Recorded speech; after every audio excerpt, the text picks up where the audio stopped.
Varicose veins కి సరైన చికిత్స కోసం సంప్రదించండి ఎవిస్ హాస్పిటల్. నమస్తే, మీరు చూస్తుంది సుమన్ టీవీ. నేను మీ కీర్తి. 2020-25 ఫిబ్రవరిలో జన్మించిన, ముఖ్యంగా ద్వాదశ రాశుల్లో జన్మించిన మహిళలకి ఎలా ఉండబోతోంది, ఎంతవరకు కలిసి రాబోతోంది, ఎంతవరకు కలిసి రావట్లేదు, మరి కలిసి రాని సమయంలో ఎలాంటి రెమెడీస్ని ఫాలో చేస్తే ఆ బ్యాడ్ టైం అని సునాయాసంగా దాటేయవచ్చు, ఇలాంటివన్నీ మనకి కులంకుశంగా చెప్పడానికి ప్రముఖ ఆస్ట్రాలజర్ బ్రహ్మశ్రీ నందిబట్ల శ్రీహరి శర్మ గురువు గారు ఉన్నారు. నమస్తే గురుగారు. వాగర్థావివ సంపృక్తౌ వాగర్థ ప్రతిపత్తయే జగతః పితరౌ వందే పార్వతీ పరమేశ్వరౌ. సదాశివ సమారంభాం శంకరాచార్య మధ్యమాం అస్మదాచార్య పర్యంతం వందే గురు పరంపరాం. ఆదిత్యాయ చ సోమాయ మంగళాయ బుధాయ చ గురు శుక్ర శనిభ్యశ్చ రాహవే కేతవే నమః. శృంగేరి జగద్గురు పీఠాధిపతులకి, కంచి పీఠాధిపతులకి నమస్కారములు తెలియజేసుకుంటూ కార్యక్రమాన్ని ప్రారంభిద్దాం. గురుగారు, కర్కాటక రాశిలో జన్మించిన మహిళలకి ఫిబ్రవరి నెల ఎలా ఉంటుందంటారు?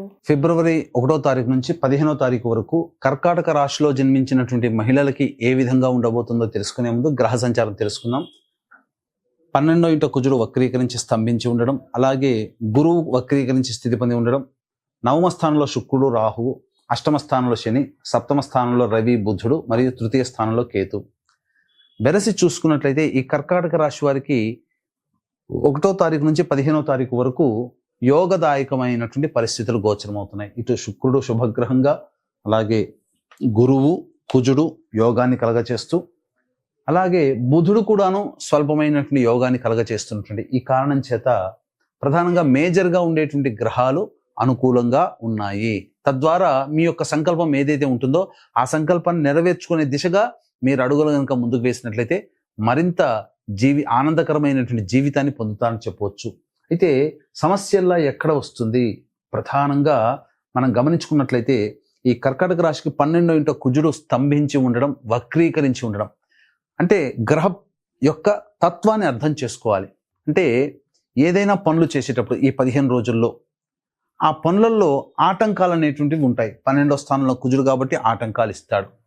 కానీ ఈ ఆటంకాలని మనము చూసి భయపడకుండా ఆగిపోయడం దానికంటే ముందడుగు వేసి మీరు కనుక ముందుకు వెళ్తే ఆ కుజుడు లాభ ఫలితాలను ఇస్తున్నాడు. కాబట్టి ఆటంకము చూసి భయపడతామా, ఆటంకాలని ఎదుర్కొని ముందుకు వెళతామా అనేది ఆలోచించుకోవాల్సింది. ఇక గురువు కనుక చూసుకున్నట్లయితే గురువు కూడా లాభస్థానంలో స్థితి పొంది ఉండి దశమ స్థానము ప్రభావాన్ని ఇస్తున్నాడు.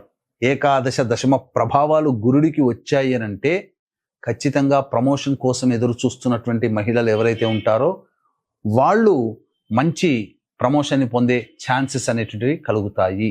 కాబట్టి 12వ తారీఖు రోజున రవి మారుతున్నాడు కాబట్టి 10వ తారీఖు లోపలనే మీకు అనుకూలమైనటువంటి వార్త వింటారు. ఉద్యోగపరంగా బదిలీలకు సంబంధించింది కూడా చాలా చక్కగా అనుకున్న చోటికి బదిలీలు అవుతాయి.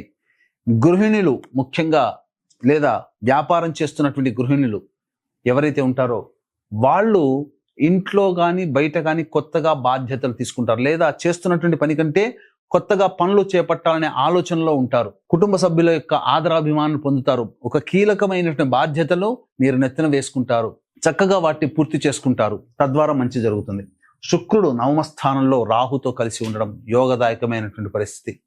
ప్రధానంగా అసలు చెప్పాలి అని అంటే ఈ రెడీమేడ్ గార్మెంట్స్, బ్యూటీ పార్లర్లు, అలాగే ఈ బొటిక్ నడిపేటువంటి వాళ్ళు, బ్యాంగిల్ స్టోర్స్ నడిపేటువంటి వాళ్ళు, ఇలాంటి ఏవైతే అందము వీటికి సంబంధించి, అలాగే సినిమా రంగంలో ఉన్నటువంటి వాళ్ళు, ఛాన్సుల కోసం ఎదురు చూసేటువంటి వాళ్ళు, సీరియల్ రంగంలో, ఎలక్ట్రానిక్ అండ్ ప్రింటింగ్ మీడియా రంగంలో ఉన్నటువంటి మహిళలు, వీళ్ళకందరికీ కూడా మంచి అవకాశాలు లభిస్తాయి.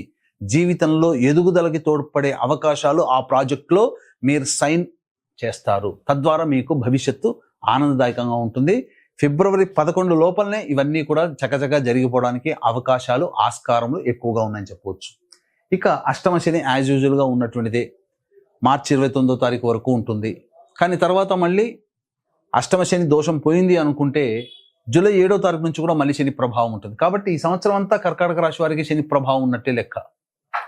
ఇక 7వ స్థానంలో రవి బుధుని యొక్క ప్రభావం, ముఖ్యంగా గవర్నమెంట్ ఉద్యోగంలో పనిచేసేటువంటి వాళ్ళు కావచ్చు, స్థిర ఉద్యోగంలో పనిచేసేటువంటి వాళ్ళు కావచ్చు, 11వ తారీఖు తర్వాత కొన్ని మార్పులు, స్థానభ్రంశము జరిగేటువంటి అవకాశాలు ఉన్నాయి. కాబట్టి జాగ్రత్తలు పాటించండి. ఏ తర్వాత చెప్పొచ్చేది ఏమిటంటే రియల్ ఎస్టేట్ రంగంలో ఉన్నటువంటి వాళ్ళు, లాయర్ రంగంలో ఉన్నటువంటి వాళ్ళు, అలాగే రైతులు, వ్యవసాయం చేసేటువంటి రైతులు, అలాగే మున్సిపాలిటీ రంగంలో ఉన్నటువంటి వాళ్ళు, వీళ్ళకందరికీ కూడాను కష్టములు మొదలు వచ్చిన తర్వాత మాత్రం అన్ని రకాలుగా విజయాలు ఉంటాయి. మొట్టమొదటి ఏదో పని కాదన్నట్టుగా అనిపిస్తుంది, కానీ పనులు అవుతాయి. ఇక ప్రధానంగా ఫుడ్ సంబంధించినటువంటి వ్యాపారములు, హోటల్ రంగము, రియల్ ఎస్టేట్ రంగము, హోటల్ రంగము, అలాగే సూపర్ మార్కెట్స్, అలాగే రెస్టారెంట్స్, ఎఫ్ఎంసీజీ రంగంలో ఉన్నటువంటి వాళ్ళు, ఫుడ్కు సంబంధించినటువంటి వ్యాపారస్తులు, స్ట్రీట్ ఎయిడ్ వెండర్స్ అనగా పళ్ళు, తోపుడు బండ్లు అమ్ముకునేటువంటి వాళ్ళు, పండ్లు, కూరగాయలు, అలాగే కర్రీ పాయింట్స్ అటువంటి వాళ్ళు, అలాగే ఈ సంబంధించినటువంటి ఈ తీర్థయాత్రలు, పూజా స్టోర్స్ నడుపుకునేటువంటి వాళ్ళు, ఎడ్యుకేషనల్ బిజినెస్, జ్యువెలరీ బిజినెస్లో నడుపుకునేటువంటి వాళ్ళకి అందరికీ కూడాను ఆదాయం చాలా చక్కగా ఉంటుంది. సందేహపడాల్సిన అవసరం లేదు. మంచిగా కలిసి వచ్చే రోజులు కొన్ని చెప్తాను. ఆ రోజుల్లో మీరు విపరీతంగా ఆదాయాన్ని పొందుతారు. ఖర్చులు జరిగేటువంటి రోజులు కూడా ఉంటాయి. ఆ ఖర్చులు తగ్గించుకోకుండా ఉండడమే చాలా మంచిదని గమనించుకోవాలి. ఏ తర్వాత ఈ యొక్క కర్కాటక రాశి వారికి గ్రహ గమనం కంటే గ్రహ స్థితిగతుల వలన ఎక్కువగా లాభ పొందుతారు. రాశి ఏదయ్యానంటే కర్కాటక రాశి. గ్రహ స్థితిగతుల వల్ల లాభాన్ని పొందేటువంటిది. కాబట్టి ఏ రోజుల్లో ఖర్చులు అధికంగా ఉంటాయి, ఏ రోజుల్లో ఖర్చులు తగ్గి ఆదాయం ఎక్కువగా ఉంటుంది అనే విషయాన్ని క్లుప్తంగా తెలియజేసుకుందాం.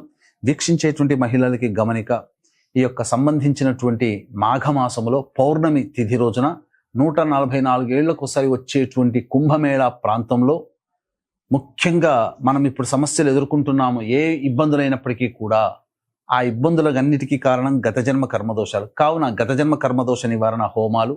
శని దోబూచులాడుతున్నాడు 2025 సంవత్సరంలో ఒక చోట స్టాండర్డ్గా ఉండకుండా అన్ని రాశుల్లో తిరుగుతున్నాడు. కాబట్టి అన్ని రాశుల వారికి ప్రభావం కనబడుతుంది. కావున శనిదోష నివారణ హోమాలు, అలాగే ముఖ్యంగా విద్యార్థులకి విద్యకి అనుకూలంగా ఉండడం కోసమే సరస్వతి హోమము, వివాహ, ఉద్యోగ, దాంపత్య, సంతాన, అనారోగ్య సమస్యల నివారణకి దాదాపుగా 18 నుంచి 20 రకాల హోమాలు పర్ హెడ్ 2100కి చేయించడం జరుగుతుంది. కావున అవకాశం ఉన్న వాళ్ళు కార్యక్రమ తదనంతరం కాంటాక్ట్ చేసి ఈ సర్వదోష నివారణ ప్రాయశ్చిత్త హోమాలలో మీ గోత్రనామాలు నమోదు చేసుకోవచ్చు.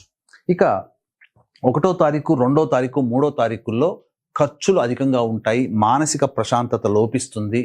అలాగే సంతాన మూలకంగా ఖర్చులు, సంతాన మూలకంగా సమస్యలు, సంతాన మూలకంగా విభేదాలు పెరిగే అవకాశం ఉంది. కాబట్టి జాగ్రత్తలు పాటించండి.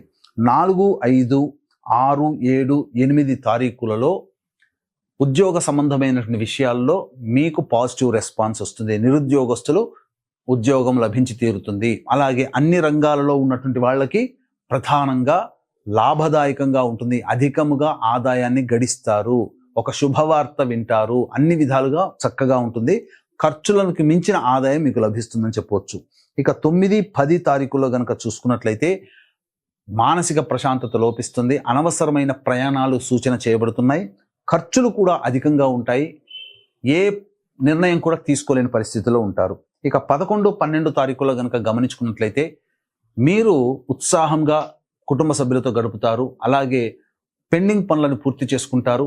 ముఖ్యంగా విందులు, వినోదాలు, స్నేహితులతో పాల్గొంటారు అని చెప్పవచ్చు.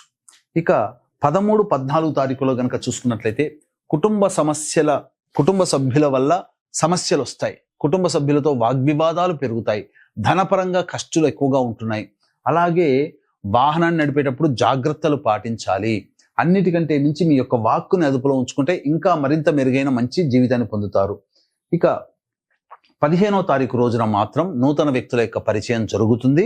ఖర్చులకి తగ్గట్టుగా ఆదాయం ఉంటుంది. రాని బాకీలు కూడా వసూలవుతాయి. ఏ తర్వాత చెప్పొచ్చేది ఏమిటంటే 1, 2, 3, 9, 10 తారీఖుల్లో ఖర్చులు అధికంగా ఉంటాయి. కాబట్టి ఆ ఖర్చులను వాయిదా వేసుకోవడమో లేకపోతే ఖర్చుల శాతాన్ని తగ్గించుకోవడమో చేసుకుంటే చాలా సేఫ్ సైడ్లో ఉంటారని చెప్పవచ్చు.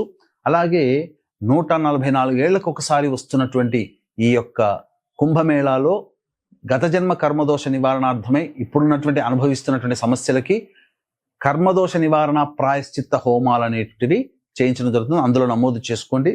అలాగే ఇప్పుడు ఉన్నటువంటి సమస్యల కంటే ఇంకా మీ జీవితం అనక గమనించుకుంటే విభిన్నంగా ఉన్నది అని అంటే దగ్గరలోని మంచి ఉపాసనా పరులైనటువంటి జ్యోతిషుని సంప్రదించి వారి సలహాలు, సూచనలు పాటిస్తే మరింత మెరుగైన జీవితాన్ని పొందుతారు. సమస్యల పరిహారార్థమై ప్రతిరోజు సర్వదేవకృత లక్ష్మీ స్తోత్ర పారాయణము, అలాగే ఈ సంబంధించినటువంటి కాలభైరవాష్టక పారాయణం రోజుకి 3 సార్లు పఠించండి. చాలా మంచి జరుగుతుంది. ఆనందంగా సమస్యల నుంచి బయటపడతారని చెప్పవచ్చు. చాలా సంతోషం అండి. ధన్యవాదాలు. సర్వం శ్రీ ఉమామహేశ్వర పరబ్రహ్మార్పణమస్తు.